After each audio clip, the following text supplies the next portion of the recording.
और 10 मई से अभी तक मैंने सिर्फ 50,000 रुपये कमाए हैं। और कैसे मैं अब 10,500 के हिसाब से 1,26,000 रुपये बैंक को मेरे को साल भर में देने हैं। उसके बाद मेरे जो ज़रूरत की चीज़ें हैं, पूरा साल भर का खर्चा वो कहाँ से मैनेज होगा? तो ये बहुत मुश्किल है सर। इस सरकार ने हमारा जीना हराम कर दिया है। एक तो स्वरोजगार की बात करती है, दूसरे में स्वरोजगार छीनने की बात करती है। अभी मैं केदारनाथ से पहले नारायण कोटी में मौजूद हूं और यहाँ पर भी कई युवा ऐसे हैं जिन्होंने खुद का स्वरोजगार किया है। उनमें से एक है दीपक। जब हम यहाँ से गुजर रहे थे तो दीपक हमें मिला। हमें जानने की कोशिश कर रहे हैं कि आखिरकार इस यात्रा के दौरान जो यहाँ के युवा हैं जिन्होंने खुद का स्वरोजगार अपना शुरू किया है, उनका स्वरोजगार कैसा चल रहा है। स्वागत है दीपक भाई आपका दैनिक उत्तराखंड में। सबसे पहले तो दैनिक उत्तराखंड के सभी दर्शकों को मेरा सादर प्रणाम। कैसा चल रहा है आपका व्यापार, क्योंकि आपने खुद का स्वरोजगार किया है? अभी क्या एज है आपकी, कब आपने शुरू किया था? सर अभी मेरी एज मात्र 27 साल है। और पहले मैं बात करूं, मैं BSc एग्रीकल्चर कर चुका हूं, 2021 का पास आउट हूं। और 2021 में कोई विज्ञप्ति जारी होती है सहायक कृषि अधिकारी की, UK SSSC तब इस एग्ज़ाम को कंडक्ट करा रहा होता है, लेकिन अनफॉर्चुनेटली वो एग्ज़ाम नहीं हो पाता है। फिर वो सारी भर्तियाँ UK PSC को चली जाती हैं। करते 2024 में 7 जनवरी को UK PSC द्वारा इस एग्ज़ाम को किया जाता है। फिर इसमें मैं क्वालिफाई होता हूँ और 14 मार्च को इसका रिजल्ट डिक्लेयर होता है। और जितनी वैकेंसियाँ थी 645, उसके दोगुना लोगों को डॉक्यूमेंट वेरिफिकेशन के लिए बुलाया जाता है। उसके बाद 6 अप्रैल से और माफ़ कीजिएगा 4 अप्रैल से और 16 अप्रैल तक इसका डॉक्यूमेंट वेरिफिकेशन चलता है। फिर बाद में पता चलता है कि ये भर्तियाँ, कुछ पद उसमें ऐसे विवादित है कि उस पर स्टे लग गई। 29 पद कुछ ऐसे थे उसमें लेवल 5 के वर्ग 2 के 2800 ग्रेड पे वाले, तो हॉर्टिकल्चर वाले स्टूडेंटों को उसमें एलिजिबल नहीं किया गया था, तो वो कोर्ट चले गए। अभी वो मामला कोर्ट में जा रखा है। दूसरी बात, मैं अभी दूसरा एग्ज़ाम भी क्वालिफाई कर चुका हूँ शुगर केन सुपरवाइज़र का। उसमें भी डॉक्यूमेंट वेरिफिकेशन मेरा हो चुका है, लेकिन अंतिम परिणाम अभी तक नहीं निकला है। और जबकि उसका जो रिजेक्शन लिस्ट है वो भी जारी हो चुकी है और वो मामला भी कोर्ट में जा चुका है। ठीक है। मैंने 2022 में, क्योंकि जब 2021 में भर्तियाँ नहीं आई, मुझे लगा कि अब भर्तियाँ होंगी नहीं। फिर मैंने, सरकारें बहुत बड़ी बात करती हैं कि स्वरोजगार, आप होम स्टे का लोन ले लो, ये ले लो, वो ले लो। तो मैंने भी एक छोटी सी कोशिश की, 5 लाख रुपए का लोन लिया। और आप देख सकते हैं यहाँ पे मैंने ये 2 कॉटेज बनाए हैं उस लोन को लेने के बाद। तो कम से कम 6 लाख रुपए मेरी इस पर खर्चा आया, फर्नीचर लगा के सारी चीजें। और मेरी 10,500 रुपये किस्त है बैंक की। और इस साल की मैं बात करूं तो अभी तक मैंने सिर्फ, क्योंकि 10 मई से बाबा केदार के कपाट खुल चुके थे और 10 मई से अभी तक मैंने सिर्फ 50,000 रुपये कमाए हैं।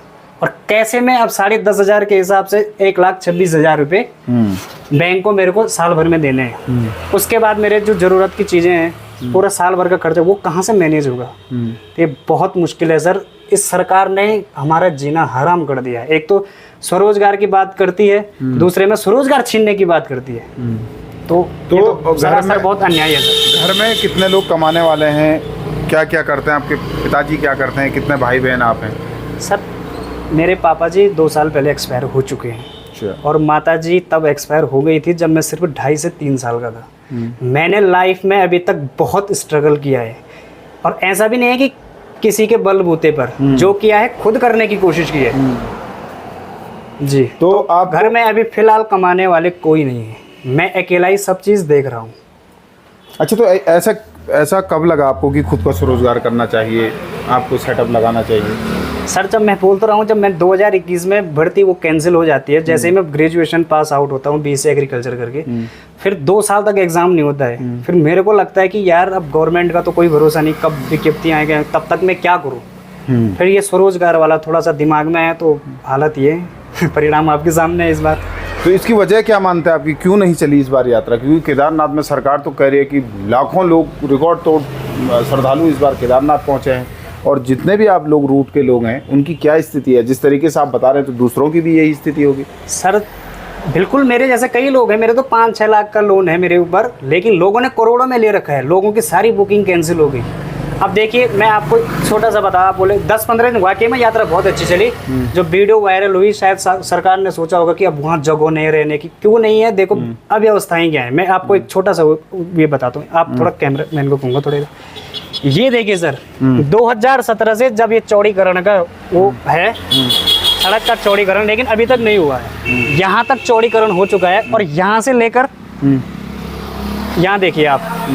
हालांकि इस बार तो सीडीओ डीएम साहब भी यहाँ पे जाम में फंसे खुद यात्रा सीजन के दौरान, लेकिन 2017 से आज 2024 हो गया, 7 साल हो गए हैं, लेकिन यहाँ पर अभी तक चौड़ीकरण नहीं हुआ है। तो ऐसी स्थिति में जाम लगेंगे, वो वीडियो फिर वायरल होती है सोशल मीडिया पे, और झेलना किसको पड़ता है, हम लोगों को। ये भी एक हो रहा है। और दूसरा रजिस्ट्रेशन को लेकर, अच्छा, रजिस्ट्रेशन का क्या रहा? रजिस्ट्रेशन देखो सर, इन्होंने रजिस्ट्रेशन ऑनलाइन कराए सारे, मतलब फिर उसमें वो कर दिया इन्होंने कि मतलब सीमित कर दिए कि इतने लोग ही केदार बाबा के दर्शन कर पाए। लेकिन सर आप देखिए, होटल कहाँ से शुरू हैं, तब होते हैं सीमित रजिस्ट्रेशन जब व्यवस्थाएं कम हो, लेकिन व्यवस्थाएं तो पूरी है ना। लोगों के पीक सीजन में भी होटल खाली रहे। अच्छा, ये रिजॉर्ट मेरे सामने आप देख पा रहे होंगे, इनकी सारी बुकिंग्स कैंसिल हो गई। इनकी ये रिजॉर्ट देखो, लोगों ने पता नहीं लोगों को कितना पैसा देना होगा। ये रिजॉर्ट, अच्छा जी, ये रिजॉर्ट देखिए, तो इन्होंने भी मतलब रेंट पे ये जमीन ले रखी है, ठीक है। अच्छा। फिर रेंट वालों को भी देना है, जमीन वालों को भी रेंट देना है, ठीक है। और जो इसका कंस्ट्रक्शन पे खर्चा लगा होगा, फिर इतना स्टाफ वो कहाँ से दे पाएंगे। तो ये बहुत गंभीर विषय है सर इस केदार घाटी के लिए। तो ये मैं बोला, जो आजकल सत्ता में बैठे हैं, ये बहुत बड़ा अभिशाप है। अच्छा, आप कह रहे हैं कि 6 लाख रुपए इसको तैयार करने में लगा, 5 लाख का आपने लोन लिया जी। और पैसे कैसे दिए, कहाँ से आपने पैसे लिए? सर कुछ जो हमारे स्थानीय व्यापारी हैं, उनसे मैंने उधार में सामान उठाया, फर्नीचर वगैरह का। वो सारा, अभी मैंने उनको एक पैसा नहीं दिया, कहाँ से देता है ही नहीं। उनके मुझे फ़ोन पे फ़ोन आ रहे हैं, तो मैं क्या करूँ। मैं तो बहुत परेशान हो चुका हूँ, उनके फ़ोन इतने आ रहे हैं मेरे को, मैं क्या करूँ। न मेरा वहाँ से नौकरी का हो पा रहा है गवर्नमेंट का फाइनल, न मैं यहाँ से यात्रा स्वरोजगार हो पा रहा है। मैं तो बहुत दुविधा में हूँ सर, क्या बताऊँ। तो यानी कि इस बार की यात्रा जो चली, उसमें जो स्थानीय लोग हैं उनका स्वरोजगार ठीक नहीं चला है? बिल्कुल भी नहीं। तो ये दीपक हैं, नारायण कोटी में मैं अभी हूँ। केदारनाथ से पहले नारायण कोटी एक जगह पड़ती है। उनका कहना है कि जिस तरीके से सरकार ने खुद का स्वरोजगार करने की, जब सरकार बड़े बड़े मंचों से बात करती है, तो दीपक ने भी सोचा क्यों ना वो खुद का स्वरोजगार करें, क्योंकि उन्होंने बीएससी एग्रीकल्चर से ग्रेजुएशन है, कई बार वो सरकारी नौकरियों की तैयारी कर रहे थे। और वो कहते हैं कि कई भर्तियों में उन्होंने क्वालिफाई भी किया, कई भर्तियां उनकी कोर्ट में है, लेकिन उनको बाद में लगा घर की जिम्मेदारी थी, बड़े बेटे हैं घर के, तो उनको लगा क्यों ना खुद का स्वरोजगार किया जाए। 5 लाख का उन्होंने लोन लिया और 6 लाख में ये 2 कमरों का जो उनका ये कॉटेज है ये तैयार हुआ। लेकिन उनका कहना है कि मात्र वो इस सीज़न में अभी 50,000 रुपये उन्होंने कमाए हैं, और जिनसे उन्होंने 1 लाख रुपए कर्जा लिया है उन लोगों का भी उनके पास फ़ोन आ रहा है, साथ ही 10,500 रुपये किस्त है उसे भी वो नहीं दे पा रहे हैं। नारायण कोटी से दैनिक उत्तराखंड के लिए मनोज चौहान।